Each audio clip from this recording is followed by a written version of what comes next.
Hi, I'm recording Rissa, and you are watching my Celtics versus Knicks game review. I'm super excited to go over this game with y'all, and I'll have a special guest eventually dropping in to talk about the second half of the game. My partner, Chronicles of Chase. You can always hop over to his channel. We do have like a NBA trade video where we talk about all the different trades in the NBA this year.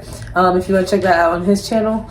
But anyways, let's get into the review of this Celtics-Knicks game, and let's talk about this beatdown the Celtics handed to the Knicks. Okay, so the Knicks start the game off with a foul, which sends Jaylen Brown to the free throw line. And he makes both the shots, of course, and that gives the Celtics the first points of the game.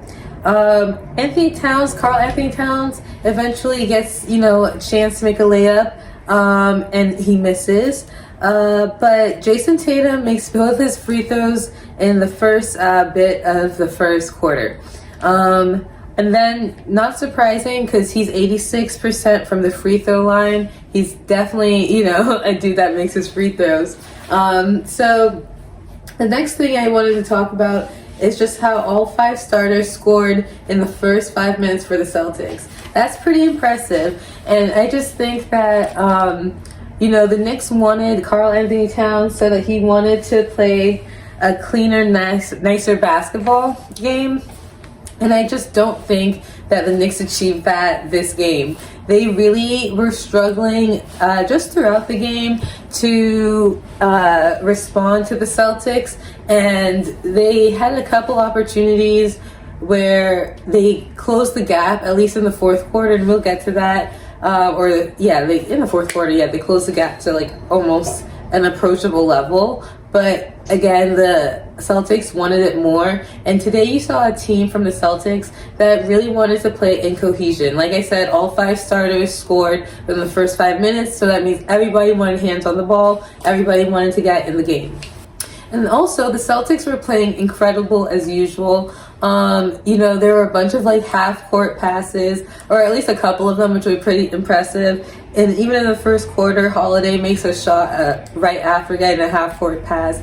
And you see that a couple times throughout the game, which just showed, again, the Celtics' ability to maneuver the court, I think, in a way that is really, 1, efficient, but 2, it shows and exploits the gaps that the Knicks had. Because there was no reason, I feel like, in any of those shots where there should have been someone at least in more than just one person in the range of the person, the Celtics player that ended up making the shot after the pass.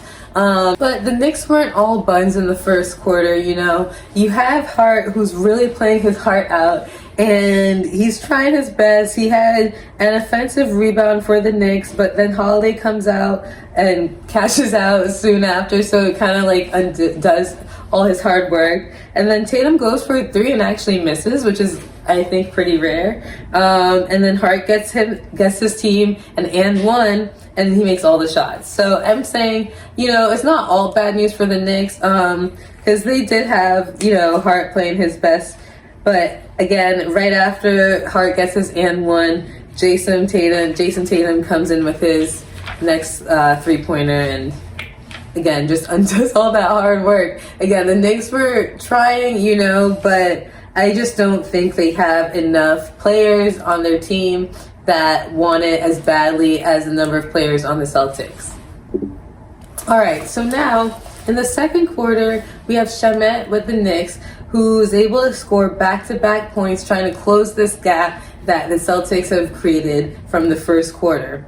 And with 7.5 minutes in the quarter, the Knicks do have a chance to cut the Celtics lead by a decent amount. And Shamet gets a steal and then gives them another 3-pointer. So, again, there are a couple Knicks players trying. Not a couple, everyone was trying. It's just, again, as soon as he does that, Porzingis is putting in the work again, throughout the second quarter to give the Celtics this huge lead. So they were trying to close the gap, especially throughout the game. And like I said, in the fourth quarter, they do manage to get it down to a 4-point difference, which is pretty impressive. But they cannot hold that, which sucks for them. Okay, so Boston has a 21-point lead ending the second quarter, and they go into halftime feeling good. Tatum has 17 points for the first half, which is, again, the lead in score. He's doing great. And the Celtics are literally playing the way they need to if they want to be back-to-back champions. Stephen A. Smith even says, like, why do they always look better against the Knicks? Like, it's crazy how the Celtics have been playing in this game. And again, to finish the first half with a 21-point lead, that's pretty good. I mean, I know I'm saying the obvious here, but, you know, they are expected as last year's champions to come correct, but it's a lot of pressure. Not every team can do it. Case in point, the Chiefs in football this year did not handle the pressure at the Super Bowl, and they wanted to do the three-peat. Not a thing for them. So I think the Celtics are doing what they need to do to maintain their composure under the pressure of having to be back-to-back potential champions.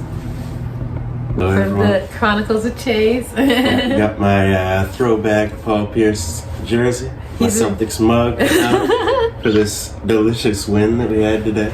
I cannot think of a bigger Celtics fan, honestly. Okay, we're going to talk about the second half. I basically told them just about how the Celtics really outperformed the Knicks in the first half. They ended with a 21-point lead. Jason Tatum having 17 points for the first half. Yeah, let's talk about the second half and how the third quarter started off. Sure. So, with the second half starting, I mean, one headline that I'd say, and this kind of does ruin some things from the second half, but in 3 games this season, between the Knicks and the Celtics have been behind for a total of 50 seconds. Oh, wow. In 144 minutes of basketball played. Yeah. So they're whooping the Knicks' butt. Yeah, they've really had their number. This game today was the closest win that they had, and we both thought it wasn't quite close. Yeah. At the start, you know, I did tell them what Stephen A. Smith was saying, and I feel like that really points to what he means by that. Yeah, and the Knicks perform so well against other teams. Like, there's a reason they're third in the East. So it's extra frustrating to Knicks fans who have this really nice team, because you got to go through the Celtics if you're going to make it to the finals. And so them seeing them constantly not perform against the Celtics is worrying for playoff time. Yeah. Because you know you're going to have to end up winning 4 games in a 7-game series. Yeah, you don't want to face the Celtics at all. No. But so the Knicks did end up cutting it to 9 with 2 minutes left in the third. The third quarter was their quarter. Yeah. In large part because Karl Anthony Towns and Jalen Brunson really woke up. I think Brunson had 15 in the third quarter and Towns had 14. The Knicks had 39 points overall, so it was a very good effort. It was like 89-82 at the end of the third. And then they started the fourth hot. But Towns has an injury, I think, right? Well, so not yet. Okay. Yeah, we're not necessarily there yet. He started the fourth quarter with a 3, so they cut a 7-point lead to 4. Like, Celtics fans everywhere panicking. But you don't panic when the Celtics are on, but you kind of do when it gets to 4, because that's you don't panic, but you know that like the Knicks could win this game. It's not like the 2 out of their wins. But so then after that 3, then Derek White comes back with a 3. Brings it back to 7. Cat came back with another 2, brought it down to 5. Then Derek White hit another 3, pushed it back to 8. So Derek White was handling business. Shout out to Derek White in that stretch. Then the Knicks cut it to 6, and then we have the Celtics run that really put this game away. So it was a 6-point game with 9.5 minutes left. Jalen Brunson hasn't been playing this whole time. He's trying to rest for like the last 8 minutes. Porzingis gets a 2. It's a 10-point lead. Brown gets a 2. It's a 12-point lead. Holiday had a 2 before Porzingis. Brown gets another 2. It's a 14-point lead. And then the Knicks call a... and this is all in like how many minutes? Like, so that's at 7:45. So it's not been even 2 minutes of play. And it went from 6 to 14 points. And also, like you were saying, 7 minutes, 45 seconds. Cat looks like he has a knee injury, and the Knicks call a timeout. So it looked like they had a chance. And then out of that timeout, Jaylen Brown with another 2 goes to 16. Cat comes back from the locker room, is back on the bench, so it's looking like he might play. Then it gets cut to 14 by the Knicks. Then Jaylen Brown with another 3.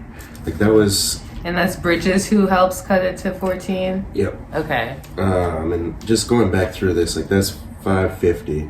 We had 3, 5, 7, 9 points from Jaylen Brown in like 2 minutes. Again, the Celtics were playing like the Celtics needed to be playing. Like they played with ease, almost. And not really almost. The third and fourth quarter is the only time I'd say that the Knicks kind of got it together.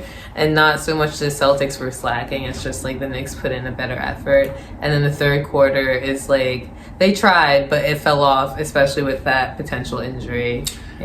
Yeah, I feel like, and especially them trying to shook them a little bit. Them trying to rest Brunson at the same time, and then Cat comes up limping. It was a tough, like 1-2 punch to their comeback tries.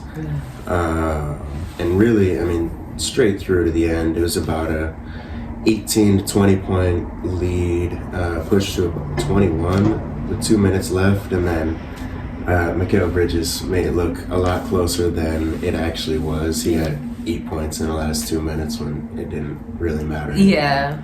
I don't know, I remember watching that. Like, I do get the effort, but those are like the vanity shots, you know. And it makes your stat line look better, but it's not going to help your team win the game necessarily. And on the stat padding subject, Tatum was 1 assist away from his second triple-double in 2 games, and he dribbled the clock out 2 times in a row, which one is saying to the other team, we don't need this possession, we're kicking butt already. And then 2 is saying to a lot of NBA players who do chase the empty numbers, like, I don't care about an extra assist. We got the win. That's number that matters. I'm focused on.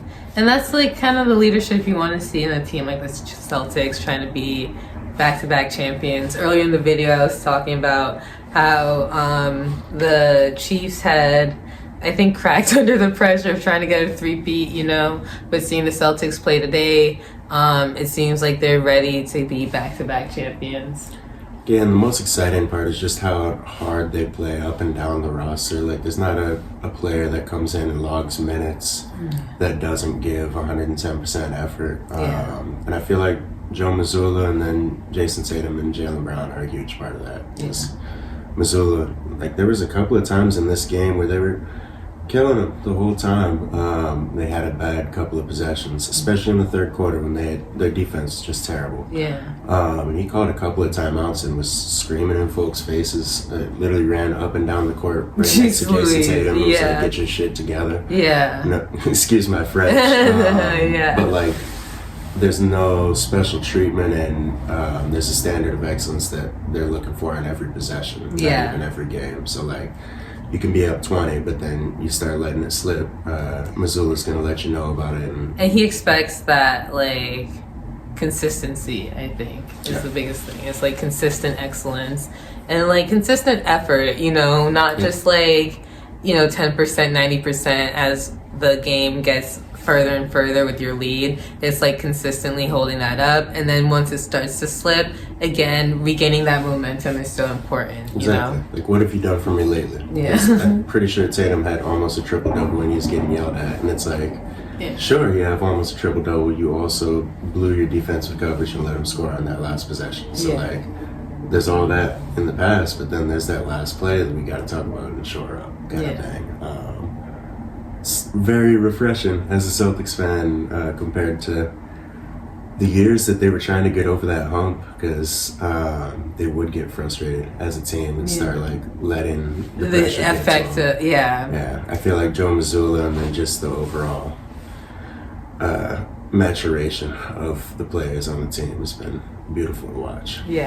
That's amazing. I think I'm excited to see just what they can do in the rest of the season. We're actually going to go see them at TD Garden, I think in April, so I'm excited to see them play the Wizards. But Marcus Smart will be on the Wizards at this point, so we're excited to see that.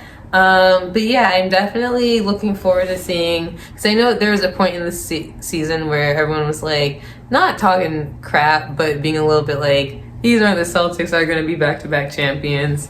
And I think now they're really starting to put in the work, which is the time to, like, you know, conserve your momentum and then do what you need to do when it's time to shine, you know. The announcers were even talking about, apparently Derek White had a tough stretch in, like, January, and was talking about getting back into the swing of things and feeling like, you know, they're on top of the ball again. Yeah. So, nice to see him out of that. I think they're, like, 50-50, 7 wins, 7 losses. Yeah. Which is not championship level necessarily, but also not crazy terrible. Celtics fans are always so like prima donnas, super dramatic. No. Like they lose one game and it's like, oh, we're the worst. They're terrible. Trade everybody. Like even my brother rolling my eyes to the ground, talking about trade Tatum for Luka Doncic. It's like, oh my goodness. Yeah. Like, Celtics fans give me a headache sometimes. As From a a Celtics fan. Yeah. So, you know,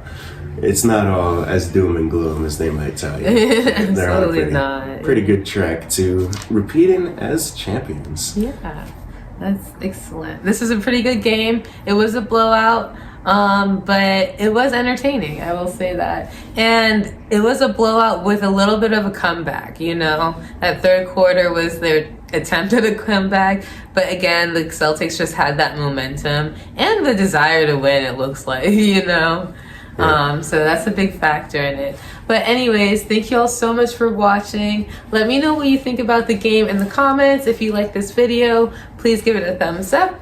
And please check out Chase's channel. I have it in the tag in the video description. And yeah, just thanks for watching. Please subscribe if you really like it. And I'll make more content like this. Thank you. Have a great day. Bye.